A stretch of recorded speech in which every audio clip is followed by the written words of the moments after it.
hunt hungry.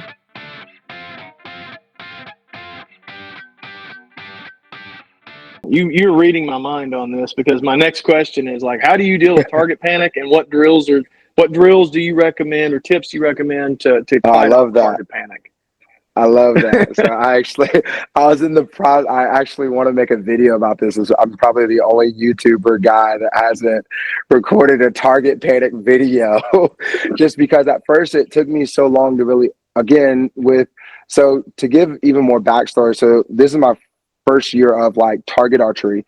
So using lenses and clarifiers. So actually being able to see pin float, because with my target rig, my hunting, like my V3X, like I don't really notice my pin jumping around a crap ton.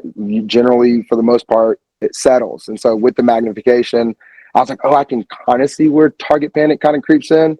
But then I had to rewind my brain to remember what I did with my DXT when I first started hunting, because I was like, man, I want to hit the middle. I'm a perfectionist, like hit the middle.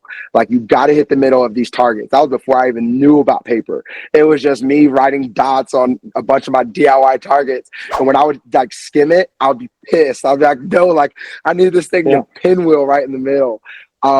So, but one thing I remember, in the midst of all that, when I just got so mad at myself, I just was like, I noticed like I couldn't, that mind of when everything gets locked off. And I know I'm kind of giving a long-winded answer, but it goes into why I think this is such an important way to deal with target panic.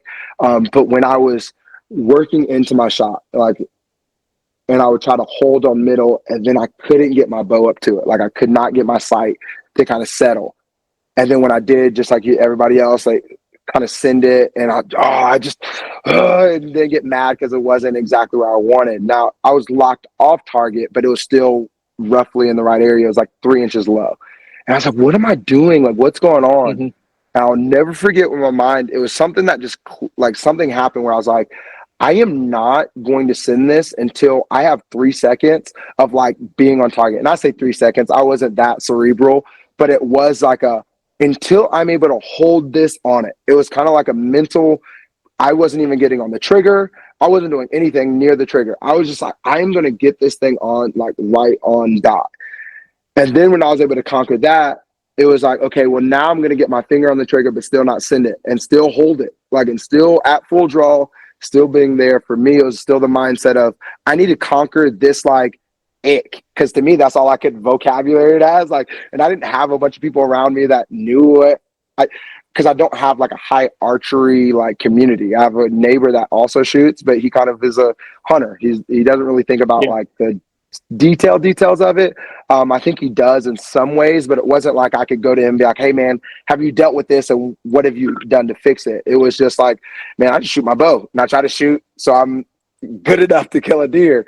And so I say all that to say, I think the best drill for me, without doing the whole like walk back or doing whatever, I think literally just getting inside of my own head in the midst of actually shooting, because I still kept it at 20 yards.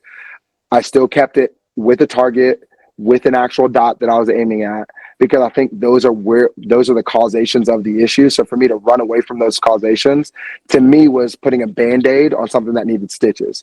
And so like I needed to actually do the surgical work. So me kind of working through my brain and realizing like nothing is going to happen.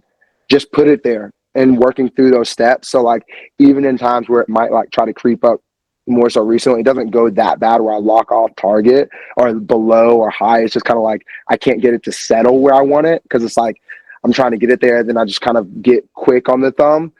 On those days, I truly like keep my thumb off the peg for the first part of my aiming, get it on the middle, and then settle it. And I kind of treat it kind of like the Joel Turner, like squeeze, squeeze, squeeze. But instead of the squeeze, squeeze, squeeze, I just go settle, settle, settle. And what I mean by settle is I try to get on the thumb peg. Like if this is my thumb peg, I try to legitimately let my fingers like sit on the thumb peg.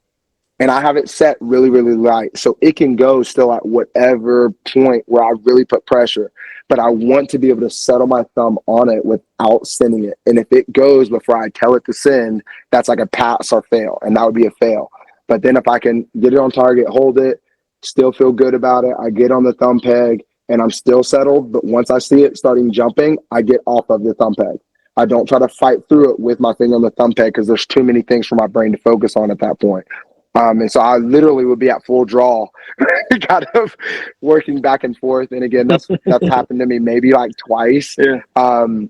But that's the way that I have worked through it. And it seems to work for me and my brain. If I did all the other stuff like blank bailing, it would be way too dull, way too like non-stimulating for the way my brain the way my brain works. And so I would get right back to 20 or 40 or 100 and I would feel the same anxiety. And I never really dealt with the issue. And so that's without any deeper science or any bigger processes that's more detailed. That's like, oh, you need to walk back to this yardage and have this big of a target. I try not to be that cerebral, that detailed. I just try to keep it to I need to beat myself mentally and settle on the thumb peg. And if it starts going crazy, get off of it and fix the brain and say, dude, it's okay. Yeah. You're shooting a bow, so.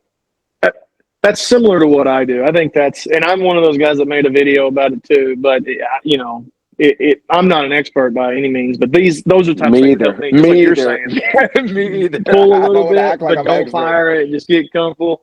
I mean, you're basically very similar to mine.